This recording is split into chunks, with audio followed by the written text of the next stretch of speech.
In the AI era, lots of coaches are rushing to add the latest and sexiest features to businesses that still don't really have an engine underneath. Because, right, it may look cool and fast, but when you try to move it, you notice that it barely goes, and what it does, it just exposes their weaknesses. And I keep seeing coaches online that are obsessing over AI agents, auto DMs, and all of those very complicated workflow like it's the thing that will just separate them from the rest. I recently messaged a guy who had around 700 followers, and instead of him replying directly to me and, I don't know, establishing some sort of a connection, building trust, he just let his AI bot to handle the conversation for him while clearly sitting there and observing what is going on this whole time. Because after asking the bot for the third time to speak directly to the guy, he replied after a minute. And this entire interaction and conversation felt super weird because it just felt like the guy is trying to simulate scale without really building a real infrastructure underneath it all. And this whole time I was just sitting there and trying to figure out, am I talking to a real person? Should it be that awkward, or is it just a random automated system pretending to be a conversation? This is exactly the trap I feel like a lot of coaches are falling into right now because they're rushing to automate the surface layer of their business without really focusing and even thinking about the part that keeps the conversation going, builds the relationship after someone is joining their world. They're focused on automating the conversation while not really owning the relationship just yet, because they don't have a system underneath the business that remembers the people, nurtures them, move them to the next step, and build the familiarity over time. And ironically, this is exactly why email has become more valuable right now, not less. Because when every platform is getting flooded with AI content, AI DMs, and AI conversations in general, the businesses that actually win are usually those who still have a direct relationship with their customer, with their leads outside of the algorithm. And that's what most coaches don't really understand about automations and AI in general, because the goal and the real leverage is not to get it talk for you. The real leverage is building a system that continues the relationship after they discover you. And that's why I don't think email is disappearing anytime soon, unlike those people who are saying that email is dying, email is dead, or whatever. Because right now, realistically, an email address is more like a phone number and not like a social media.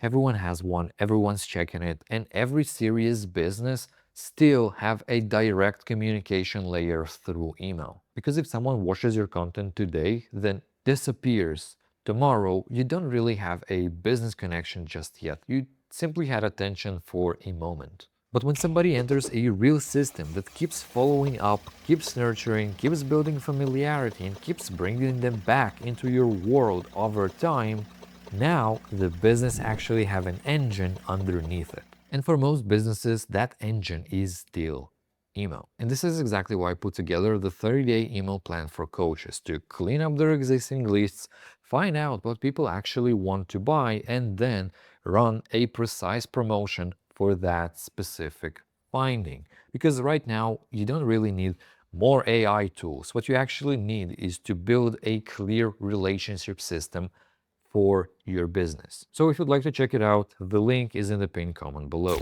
And this is where AI actually becomes powerful instead of just gimmicky. Because once the relationship infrastructure already exists, AI can actually start amplifying it instead of trying to replace the relationship by itself. And that is the difference. AI works best when it sits on top of a system rather than trying to be the system. And this is why coaches who are trying to implement AI right now are probably overcomplicating a lot of things. They're trying to build futuristic businesses before building simple businesses that are just guide people from attention to trust to action. The businesses who will survive the AI era won't be the loudest ones or those who are using the craziest tools. They'll be the ones that will establish real connections with people that already joined their world. Because in the AI world, where everyone suddenly has access to the same tools, those tools are no longer the advantage. The advantage goes to those who are controlling the relationship. Because AI makes content easier, it makes outreach easier, and building those same systems easier, which means over time it becomes more cheaper and more replaceable. But the one thing that still compounds is having people inside your world that you can reach, nurture, and bring back over time instead of constantly restarting the relationship from zero. And this is why I think the coaches will be winning, will not be the ones who will have the biggest and most complicated automations. They'll be the ones that will have the best infrastructure that AI can actually amplify. And that gap is only going to become more and more obvious over time. And this is why replacing the relationship itself is not the right move, because the relationship is becoming the most valuable asset. So no, I don't think AI will be replacing coaches anytime soon. What it does, it just exposes the ones that still don't really have an engine underneath and are just relying only on attention. Because yes, obviously, I can make the car go infinitely faster, but because there is nothing really underneath it, you're just accelerating something that is never meant to last. And honestly, this is exactly why I feel like in our world, owning the attention has becoming the most valuable asset. Because once everybody can scale content to infinity, the real advantage goes to those who own the attention and not just borrows it from the algorithm. And I made an entire video breaking down rented attention versus owned attention because I genuinely think that the biggest shifts a business can make in the next few years is understanding that concept and moving from rented to owned attention. So click somewhere on the screen and go watch that video next.